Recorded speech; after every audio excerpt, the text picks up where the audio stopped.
So, what does a werewolf, a zombie, and a man-child have in common with Big Bird? Well, let's go ahead and take a trip back to August of 1985 and let's look at four movies that are turning 40 this month. Starting transmission. It's August of 1985, and we have four big releases that are coming out this month that may change the way we look at movies. I don't know, or just cult classics. You choose. So first up we have is The Wolf in Teen's Clothing. And tonight is his night to howl. Teen Wolf. Teen Wolf is turning 40 this month. Can you believe that? I ever watched this movie when I was younger, and you know what? It was silly, it was goofy. So the movie starred Michael J. Fox, and it's actually one of three movies that he had come out in 1985, which is crazy to think about because you had a made-for-TV movie called Poison Ivy. No, this isn't that thriller that starred Alicia Silverstone. I know, this is about camp counselors and, school. It's a romantic comedy. It's a teen comedy. It's a made-for-TV movie, so it's very PG. But yeah, so that also came out in this year. And we had, the big film of 1985, Back to the Future, that also came out this year. And kind of a nice little tie into this movie is they film a lot of the exterior scenes for Teen Wolf on the exact same street that is Lorraine's and George's houses. So if you're watching the movie, you may actually see some of the Back to the Future locations in this movie. And that's just crazy to think about. Like I said, Michael J. Fox had a couple of movies that come out this year, and some movies he was excited about, and this movie he wasn't too excited about. And he was kind of bummed that, he just made a movie with Steven Spielberg, and now he's making this movie, and, kind of a bummer.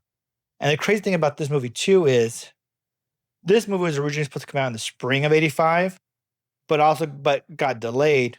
And honestly, I believe this movie actually got the cult following and became so popular with the youth is because of Back to the Future. Yeah, I mean, think about it. If this movie came out before Back to the Future, it could have hurt Back to the Future's chances of being a success. But because Back to the Future came out before, everybody was on this hype for Michael J. Fox. And then this movie came out, and they went to go see it just to see Michael J. Fox. And, and because of Michael J. Fox's dislike of this movie, that's why he doesn't star in part two. So, you win some, you lose some. Another fun fact about this movie is that it was written by Jeff Loeb. And you may recognize that name. He's also written a couple of TV shows and movies too. But he produced our favorite TV shows for DC and Marvel too. And he was also a very prolific comic book writer. And he wrote some of the best stories for both Marvel and DC, in my opinion. I love his writing. I had a couple of his comic books signed and autographed, and they're just in different locations throughout the house. But yeah, what else can I say about this movie is that it's such a classic. It's a story of a boy who, when he turns 17, he finds out his family are werewolves, and he is now turning into a werewolf himself too. And in the beginning of the movie, he's kind of picked on. He's kind of not a popular kid. And after he becomes a werewolf, he becomes the most popular kid. And he can play basketball. He can car surf, which I didn't know there were traits that werewolves you get when you become a werewolf, but I guess you do. This movie is such a great classic 80s movie. It is a cult favorite of mine. I would recommend checking out this movie. So I'll leave it to you guys. Have you guys ever seen Teen Wolf? What are your thoughts? Is it one of your favorite movies from the 80s? Have you never even heard of this movie? Let me know in the comment section down below and let me know your thoughts. All right, another classic movie that came out in the 80s. This one stars a big yellow bird. Sesame Street presents Follow That Bird. Came out in August of 1985. Now, here's a movie, so I grew up a Sesame Street child. I watched Sesame Street when I was growing up. And so this is like the first time I saw a movie starring the characters I watched on PBS. This movie is very nostalgic for me in that sense. Brings you back to the simpler times. And this movie has tons of great cameos in it. I like to see you guys go out there and try to pick out as many cameos as you can figure out in this movie. I think there's like 60-some cameos in this movie overall. It's just crazy. So what this movie follows is that a social worker called Miss Finch, also a giant bird, ends up kicking Big Bird out of Sesame Street and to go live with his own kind, basically. So he ends up living with a bunch of birds. During this time, he gets kidnapped and put into circus, which leads to probably one of the most depressing songs from my childhood. And that is I'm Still Blue. I'll play a little clip right here for you guys. I'm a bluebird that's been dreaming of a rainbow I can follow. But man, the song's sad. It leads to him living on a farm. He lives with a bunch of dodo birds too. And a fun fact about the dodo birds is that the two children are named Donnie and Marie. And can you guess who they're named after? If you said the Osmonds, you're correct. Yep, they're named after Donnie and Marie Osmond. And so while Big Bird's trying to get back to Sesame Street, his friends are also doing like a cannonball-esque run across the country to find Big Bird. So they all have their own different types of cars and their planes and stuff like that. And they're traveling across the country also to find Big Bird. And they're always missing him. They're like one step behind. So yeah, I mean, what can you say? The movie is a classic. It's also directed by Ken Kwapis, and you probably recognize that name from if you listen to any podcasts or watch any documentaries on The Office. And this is actually his directorial debut, which is amazing to think about. And on the flip side of that, unfortunately, this movie is also the very final time that Jim Henson would ever play Kermit the Frog or any of the other Sesame Street characters like Ernie. Because unfortunately, he would die several years later. So another fun fact about the movie too is that this movie also has the first appearance of a little red monster named Elmo. It's not really Elmo in a sense because Elmo didn't come out for years later. But in the scene of Sesame Street, you do see a little red monster that looks just like Elmo. And kind of the first appearance of him. In addition, Snuffy the Snuffleupagus, is also still an imaginary character at this point, and only Big Bird interacts with him because it is really crazy to think about. Back in the days, Snuffy was actually an imaginary friend of Big Bird's, and none of the adults in Sesame Street actually believed Snuffy was alive or real. And this actually led to a lot of discussions between the producers and the creators of Sesame Street, whereas they didn't want to have kids think they couldn't tell adults things because adults wouldn't believe them. So it would actually be 2 years later from this point that actually Snuffleupagus would actually be incorporated to the story and the adults would see Snuffy for the very first time. So that's a nice little fun fact about Snuffleupagus. And if you've never known that story, now you do. But like I said, this is such a great film for my youth. Like I said, it brings back all the nostalgic feels. I'll leave it to you guys also. Have you ever seen Sesame Street's Follow That Bird? Is it one of your favorite movies? I know it's one of my favorite movies. Let me know in the comments section down below. What are your thoughts? All right, next up, turning 40 this month, we have Peewee Herman is Pee Wee Herman. Hello! In Pee-wee's Big Adventure. This is the very first Pee Wee Herman movie. It came out in August of 1985. And this movie has a crazy history and a lot of firsts too. So this is actually a film that was written by Paul Reubens, Pee Wee Herman himself, the late, great Phil Hartman, and Michael Vorhall.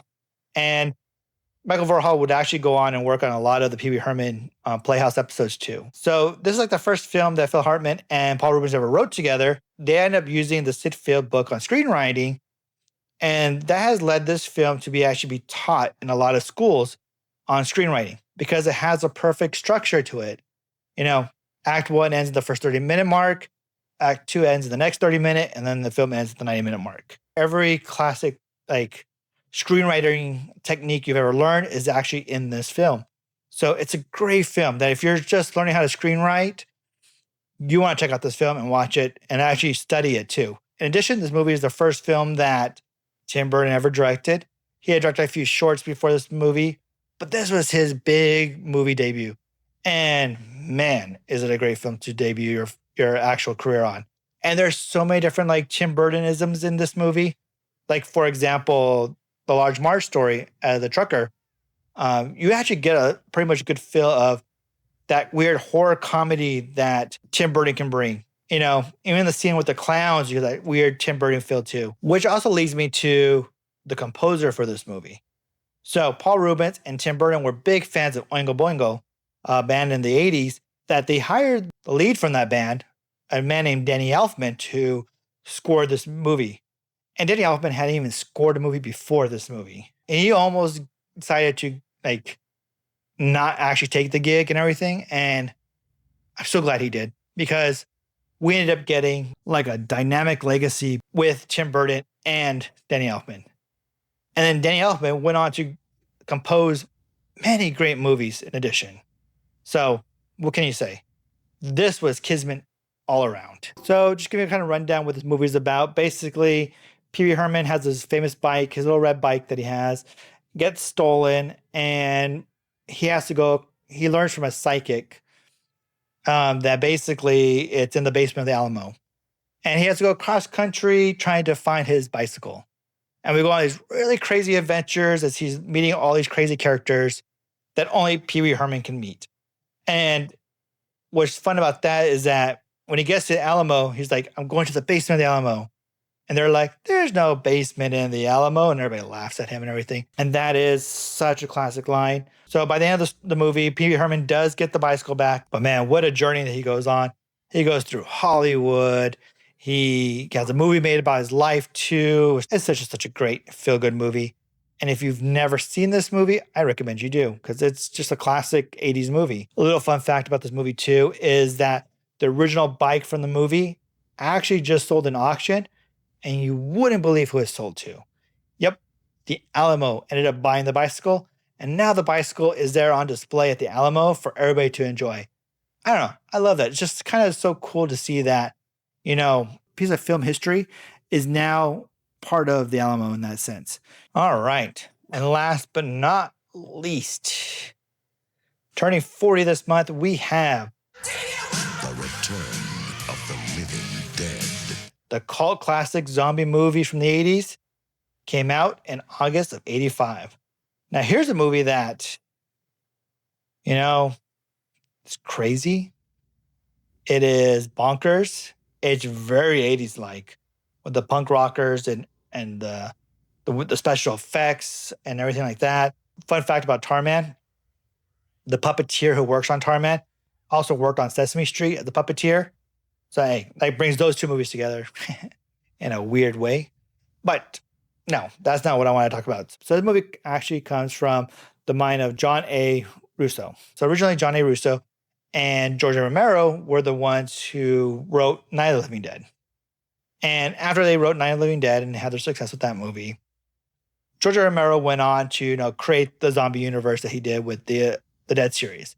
So, you know, you have Dawn of the Dead, Day of the Dead, Land of the Dead, etc., etc. And John A. Russo went on and he actually wrote a book called Return of the Living Dead, a very serious sequel to Night of the Living Dead. However, when it got into the hands of O'Bannon, who the director of this movie was, he kind of took the movie in his own way. And he made it a comedy. He brought in the rock and roll aesthetics to it. You know, he brought in all the nudity in that movie too. And it became its own movie. It is far, far removed the Johnny Russo script and original story. It's its own entity. And this movie basically was responsible for adding on so much lore to the zombie mythos at this time. So before this movie, the word zombie had never been iterated, and it is in this movie. The idea of running zombies, the idea of a gas that creates zombies, the idea of the zombies talking, the requirement of brains, that zombies need brains, comes all from this movie series. So this movie has much of an effect on the zombie lore as, say, Night of the Living Dead and the Romero other movies. So this is a good classic cult movie from the 80s. If you enjoy zombie movies and you've never seen Return of the Living Dead, I recommend you check out this one. Sequels are hit and miss after this movie. This one's the classic one. This is the one that I would recommend you go check it out. So have you guys ever seen Return of the Living Dead? What are your thoughts? Is it one of your favorite movies? Let me know in the comments down below. With that, we are now at the very end of our movies that are turning 40 this month. So what do you guys think? Have you seen any of these movies? Which one is your favorite that turned 40 this month? Which one is your least favorite? What movie did I not mention that turned 40 this month that I probably should have put on this list? Let me know in the comment section down below. Just give you guys heads up for what's going on with the rest of my videos. We have this video coming out We have a bunch of San Diego Comic-Con videos coming out, so you can check those out. In the next couple of weeks, we'll be doing more anniversary films for the month of August. And if you guys want to be keep notified of when those get posted, remember to hit the like, the subscribe, and the notification bell. That way you're notified every time a new video is posted on the Figgy Pop Collector channel. And until next time, this is JD with the Figgy Pop Collector channel. That concludes a Figgy Pop transmission.